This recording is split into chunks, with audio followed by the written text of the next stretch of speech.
Dear Mom and Dad, every 15 minutes someone in the United States dies from a drunk driver. Today I died. I never drove drunk, but because someone else did, I am no longer alive. I had so many dreams, so many plans, but none of that matters now. Now to the world, I have become merely a statistic, but I finally understand that I mean so much more than that to you. I needed you so badly today. All the times I ever hugged you goodnight, all the times you held me while I cried. When I was lonely or afraid, it came down to one single moment. I wish I could have said thank you. I wish I could have said I love you one more time. I'm sorry you'll never see me graduate. I'm sorry you'll never see me get my first big job or my first big promotion. I hope you can remain strong, though I am no longer with you. I miss you so much, but I don't want to say goodbye. I love you so much. Johanna.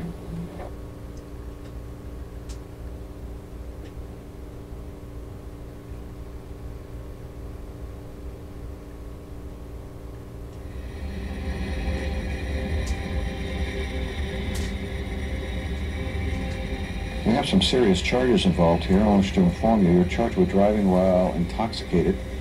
The report indicates that a breathalyzer reading is of .14. There is also charges pending before this court of this vehicle manslaughter.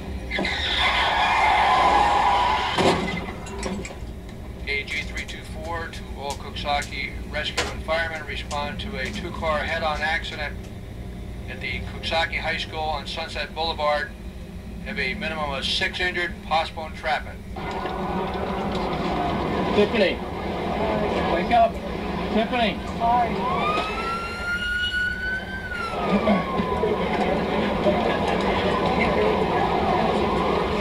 Are you all right?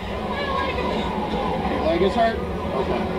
All right, how about you? Are you all right? What's this? What is this?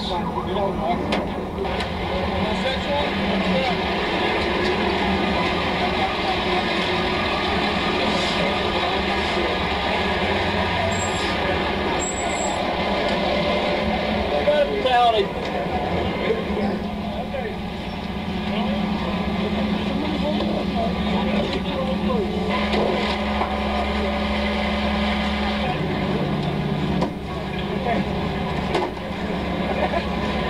Give me the blocks.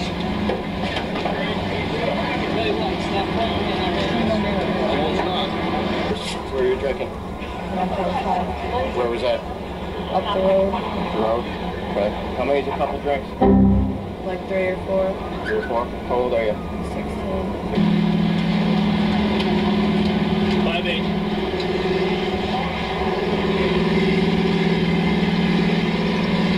A fatality? Where is the deceased person's not out of the car yet. Okay, you're going to take it out? Yeah. Which car is it in? Right here? Yeah, front seat. Okay, we'll prepare ourselves here, wait for you to give us assistance, okay?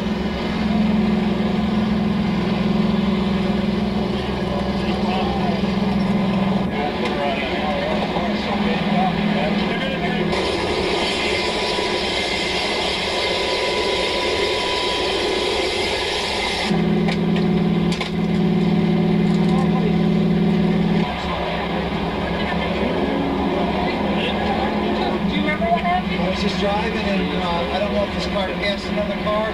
It must have hit us about 80 miles an hour.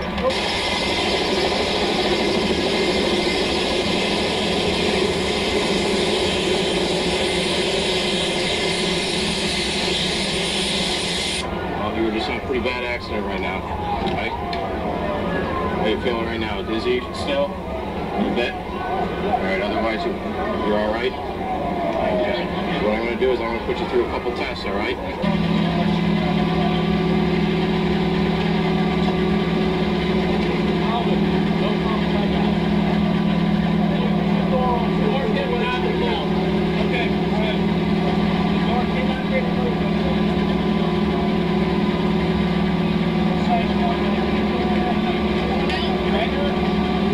Okay, she was in the front. Was there a seatbelt with her? Yes, there was. Seatbelt on her?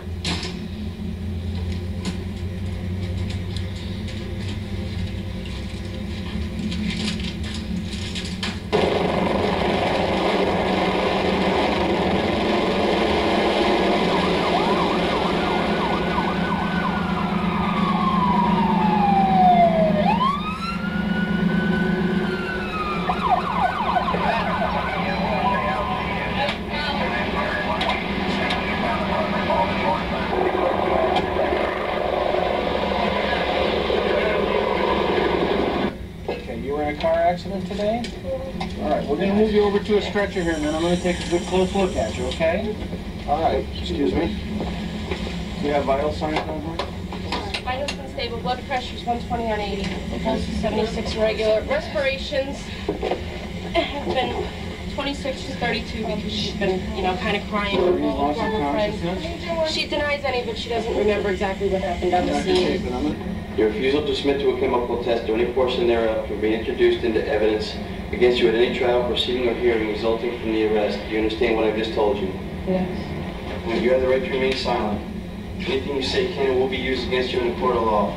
You have the right to talk to a lawyer and have a lawyer present with you while you are being questioned. You cannot afford to hire a lawyer. One will be appointed to represent you free of charge before any questioning if you wish. You may decide at any time to exercise these rights and not answer any questions or make any statements. You understand each and every right that I just explained to you.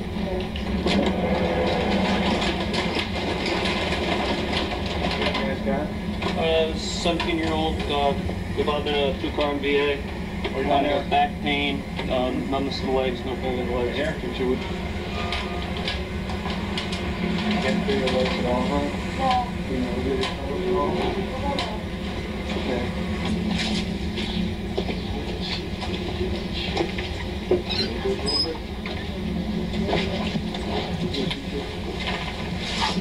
You were in a pretty bad car accident. You've had a CAT scan, and it came out okay, but I can tell you, you are one really lucky girl, okay? Because this kind of car accident, people can get killed, or injured, or worse even, injured for life. You have feel your legs? Are you having pain in your legs? You have pain in your back? Yeah. There was a death involved in this particular accident. Therefore, you should be informed that in regards to this particular matter, that the serious nature, that possible of sentencing and imprisonment, even at your age, would be from 1.5 to 4 years, and possibly, if it was that's criminal negligent homicide, an E felony, and if it were a D felony, 2 to 7 years imprisonment. Now, which one do you say? She'll be all right.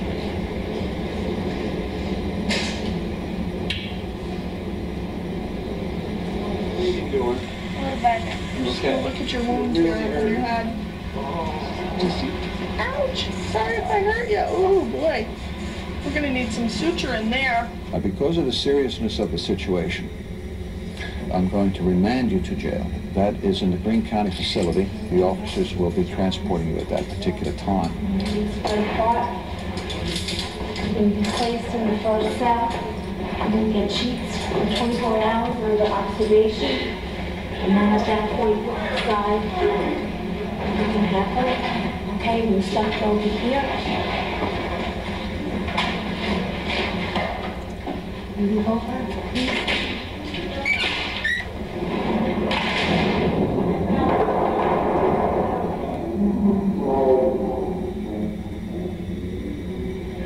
Chest as well. And when the ambulance arrived on the scene, she was having a lot of difficulty breathing. She had very, very low blood pressure, and shortly after they arrived, they lost her pulse and she stopped breathing. I'm sorry. When that happens in an accident like this, it's usually a sign of a very, very serious injury, either to the brain or the spinal cord or to the heart or the large vessels in the chest. And oftentimes, it's impossible to... How is she now? We weren't able to bring her back. Oh, no. I'm sorry.